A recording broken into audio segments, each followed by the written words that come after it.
बिस्मिल्लाहिर्रहमानिर्रहीम अस्सलाम वालेकुम। लर्निंग विद एनिमेस में तव्हांखे भली कार चऊं था। मां नूर मुनसुमरो।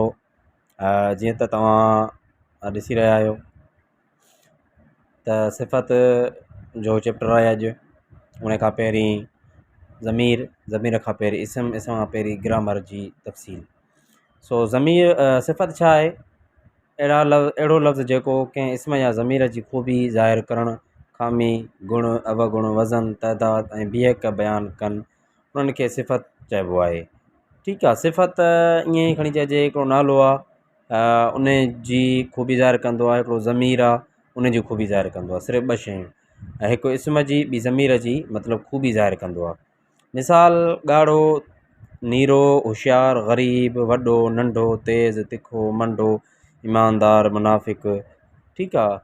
5, 15, 1 मण। मिसाल तौरु ईअं चइजे, फुटनि जो 1 मण ऐं 5 किलो खंडु, 15 नंबर आयो आहीं। ठीकु आहे। हीउ अधो नंढो आहे, असलम वॾो आहे, लिखण में तिखो आहे, हीअ हलण में तेज़ आहे, हीअ थोरो मंडड़ो आहे, हीअ ईमानदार माण्हू आहे, हीअ यार थोरो मुनाफ़िक़ माण्हू आहे, हिन कपिड़े जो रंग ॻाढ़ो आहे, हिन कपिड़े जो रंग नीरो आहे। इहा छा आहे? इहे मतिलबु ख़ूबियूं ज़ाहिर करे पियो इस्म जूं। हू ॾाढो होशियारु आहे। हाणे हू त ज़मीर थी वियो। हाणे जंहिंजे लाइ चऊं पिया उहो ॾाढो होशियारु आहे, मतिलबु ज़मीर इशारो करे उन जे पोइ वरी मतिलबु अचे थो होशियारु। ग़रीब, हीअ ग़रीब आहे। त मतिलबु इहे चवण जो मक़सदु आहे त हीअ शयूं इस्म ऐं ज़मीर जे सिफ़त ज़ाहिर करे थो, उन्हनि जी तारीफ़, ख़ूबी, गुण, अवगुण ॿुधाईंदो आहे। ठीकु आहे। ऐं हिन में क़िस्मनि, ठीकु आहे, ॿुधाए थो,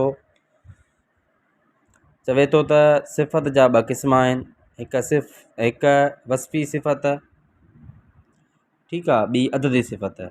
वस्फ़ी सिफ़त छा आहे? अहिड़ी सिफ़त जेका कंहिं इस्म या ज़मीर जी ख़ूबी, ख़ामी, गुण, अवगुण वग़ैरह ज़ाहिर करे। मिसाल, ॻाढ़ो, नंढो, होशियारु, ग़रीब, तेज़, तिखो, वॾो, मंडो, ईमानदार वग़ैरह। ठीकु आहे। वस्फ़ी सिफ़त जा वरी 3 क़िस्म आहिनि। ठीकु आहे। कि ॿ सिफ़तूं आहिनि, हिकिड़ी सिफ़त अददी, ॿी सिफ़त वस्फ़ी। हाणे वरी जेकी वस्फ़ी आहे उन में प्लस वरी 3 क़िस्म ॿिया आहिनि। ठीकु आहे। वस्फ़ी सिफ़त जा 3 क़िस्म ऐं आहिनि या दर्जा आहिनि। हिकु सिफ़त ख़ालिस, ठीकु आहे, पॉज़िटिव डिग्री, अहिड़ी सिफ़त जंहिंमें कंहिं सां भेट न थियल हुजे। मिसाल, वॾो, नंढो, मंडो, मिठो, तिखो, तेज़ वग़ैरह। उन खां बाद में सिफ़त 2 सिफ़त तफ़सील, ठीकु आहे, कॉम्परेटिव डिग्री, अहिड़ी सिफ़त जंहिंमें 2 शयुनि या 3 शयुनि जी कंहिं ख़ूबी जी पाण में भेट थियल हुजे। मिसाल, तमामु वॾो, तमामु तेज़, तमामु मिठो, ठीकु आहे, ऐं तमामु मंडो, तमामु वॾो, तमामु नंढो, अहिड़े क़िस्म जा मतिलबु सिफ़त जी तफ़सील ज़ाहिर कनि था। 3 नंबर क़िस्म आहे सिफ़त मुबालिगो, सुपरलेटिव डिग्री, अहिड़ी सिफ़त जंहिंमें हिकु जहिड़ियुनि सभिनी शयुनि जे कंहिं ख़ूबी जी पाण में भेट थियल हुजे। मिसाल, वॾे में वॾो, नंढे में नंढो, मिठे में मिठो, तेज़ में तेज़, सभ खां होशियारु। ईअं ई खणी चइजे त हिकिड़े क्लास जी ॻाल्हि कयूं त उते चऊं त हीउ छोकिरो होशियारु आहे, सिर्फ़ु हीउ छोकिरो होशियारु आहे। वरी ईअं ई चऊं त हीउ छोकिरो असलम खां होशियारु आहे, त इहा 2 नंबर थी वई।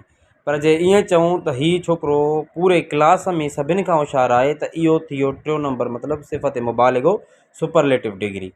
सम्झंदा हूंदव ॻाल्हि। अंग्रेज़ी में बि इहा ई साॻी शइ हूंदी आहे, सिर्फ़ु लफ़्ज़नि जो मिल झुल अलॻि हूंदो आहे, मीनिंग अलॻि हूंदी आहे उते, न त ॻाल्हि साॻी आहे। अंग्रेज़ी में या इंग्लिश में चइजे या सिंधी में चइजे, ॻाल्हि साॻी हूंदी आहे। ठीकु आहे।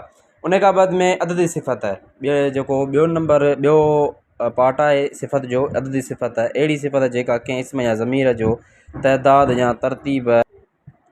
मिसाल, 1, 2, 5, 1 मण, 5 मण या 5 मीटर चइजे। मतिलबु ईअं ई चइजे त अंगनि में शुमारु करे थो, अददनि जो तइदाद ॿुधाए थो, या ईअं ई सम्झो मैथ जी तरतीब ॿुधाए थो, हिसाबनि जो मतिलबु जेको ख़्यालु ॿुधाए, उन्हनि में मतिलबु अददी सिफ़त चइबो आहे। वरी अददी सिफ़त में प्लस वरी 2 क़िस्म आहिनि। हिकिड़ी अददी सिफ़त शुमारी, ठीकु आहे। ऐं अहिड़ी सिफ़त जेका कंहिं इस्म या ज़मीर खे ज़ाहिर ज़मीर जो शुमार तइदाद ठीकु आहे ज़ाहिर करे या बयानु करे। मिसाल 1 2 4 5 ठीकु आहे 50। हाणे इहा थी वई हिकिड़ी अलॻि मतिलबु सिफ़त शुमार। वरी चए थो अददी सिफ़त क़तारी अहिड़ी सिफ़त जेका कंहिं इस्म या ज़मीर जी तरतीब वारो अंग ज़ाहिर करे, जीअं कंहिं क़तार में ॻणप कबी आहे। मिसाल पहिरियों नंबर, ॿियों नंबर, टियों नंबर, पंजों नंबर। सबक़ में ई पाण पढ़ंदा आहियूं पंजूं सबक़, छहों सबक़। छाजे करे पढ़ंदा आहियूं? छो हिकिड़ी फ़रासत में लिखियलु हूंदी आहे, त उन जे करे पाण तरतीब ॾींदा आहियूं त हीअ जीअं सुफ़े जी ॻाल्हि कयूं त सुफ़ो हर हिक खां पोइ ॿियो सुफ़ो, टियों सुफ़ो ईंदो आहे, त ईअं ई खणी चइजे पंजूं नंबर सुफ़ो, छहों नंबर हीअ जेको सबक़ु आहे इहो 6 नंबर सुफ़े ते लिखियलु आहे, ईअं ई खणी चइजे। ठीकु आहे। सो पाण पढ़ियोसीं ईअं जो सिफ़त जा क़िस्म। पाण 2 क़िस्म पढ़िया, सिफ़त वस्फ़ी, ख़ालिस।